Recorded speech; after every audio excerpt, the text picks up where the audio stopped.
একদিন এক ছোট ছেলে তার বাবাকে জিজ্ঞেস করলো, বাবা, আমার জীবনের মূল্য কত? বাবা কোনো উত্তর না দিয়ে বললেন, এই পাথরটা নাও এবং বাজারে গিয়ে বিক্রি করার চেষ্টা করো। যদি কেউ দাম জিজ্ঞেস করে, কিছু না বলে শুধু দুটো আঙুল তুলে দেখাবে। ছেলেটি বাজারে গেল।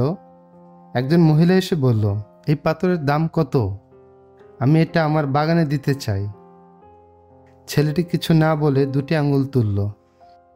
মহিলা বলল, 2 টাকা? আমি এটা 2 টাকা দিয়ে নেব। ছেলেটি দৌড়ে বাড়ি ফিরে তার বাবাকে বলল, একজন মহিলা এই পাথর 2 টাকায় কিনতে চায়। বাবা বললেন, এবার তুমি এই পাথরটি একটি জাদুঘরে নিয়ে যাও। কেউ যদি দাম জিজ্ঞেস করে, কিছু না বলে আবার দুটি আঙুল দেখাবে। যথারীতি ছেলেটি জাদুঘরে গেল। এক ব্যক্তি পাথরটি দেখে বলল, আমি এটা কিনতে চাই। এটার দাম কত?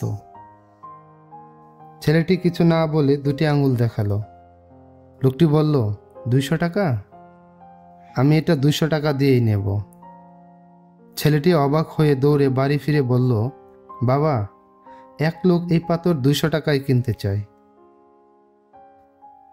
বাবা এবার বললেন, এবার এই পাথরটা একটি মূল্যবান ডায়মন্ডের দোকানে নিয়ে যাও।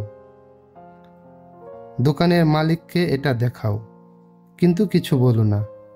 যদি দাম জিজ্ঞেস করে, শুধু দুটি আঙুল তুলো। ছেলেটি একটি ডায়মন্ডের দোকানে গেল। দোকানদার পাথরটি দেখে বিস্ময়ে বলল, এটা তুমি কোথায় পেলে? এটা পৃথিবীর অন্যতম দুষ্প্রাপ্য পাথর। আমি এটা কিনতে চাই। তুমি কত টাকায় এটা বিক্রি করবে? ছেলেটি কিছু না বলে দুটি আঙুল দেখালো। লোকটি বলল, 2 লক্ষ টাকা? আমি এটা 2 লক্ষ টাকা দিয়েই কিনব। ছেলেটি অবাক হলো এবং কিছু বলতে না পেরে দৌড়ে বাড়ি ফিরে বলল, বাবা, একজন লোক এই পাথর 2 লক্ষ টাকায় কিনতে চায়। বাবা হেসে বললেন, এখন তুমি কি বুঝতে পারছো তোমার জীবনের মূল্য কত? দেখো, তুমি কোথা থেকে এসেছো, কোথায় জন্মেছ, তোমার গায়ের রং কি, বা তুমি ধনী না গরিব, এসব কিছুই গুরুত্বপূর্ণ না। গুরুত্বপূর্ণ হলো তুমি নিজেকে কোথায় রেখেছ। তুমি কাদের সঙ্গে মিশেছ, আর তুমি নিজেকে অন্যের সামনে কিভাবে উপস্থাপন করছো। তুমি যদি খারাপ পরিবেশে থাকো বা সেই সব লোকদের মাঝে থাকো যারা নিজের অবস্থান পরিবর্তন করতে পারেনি, তাহলে তোমার সঠিক মূল্যায়ন হবে না। আমাদের সবার ভেতরে একটি হীরা আছে। আমরা চাইলে এমন লোকদের সঙ্গে থাকতে পারি যারা আমাদের সেই হীরার মূল্য বোঝে এবং সেই মূল্যবান হীরাকে বের করে আনতে সাহায্য করতে পারবে। নিজের উপর বিশ্বাস রাখতে হবে এবং নিজেকে নিয়ে স্বপ্ন দেখতে হবে। আমরা চাইলে নিজেকে একটি সস্তা জায়গায় রাখতে পারি, আবার চাইলেই নিজেকে একটি ডায়মন্ডের দোকানে রাখতে পারি।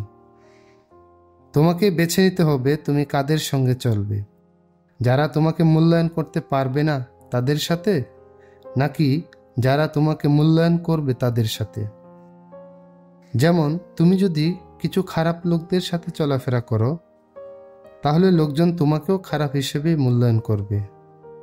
আর যদি ভালো মানুষের সাথে চলাফেরা করো, তাহলে লোকজন তোমাকেও ভালো মানুষ হিসেবে মূল্যায়ন করবে। তাই বেছে নাও কার সঙ্গে থাকবে। এই সিদ্ধান্তই তোমার জীবনের দিক পরিবর্তন করতে পারে।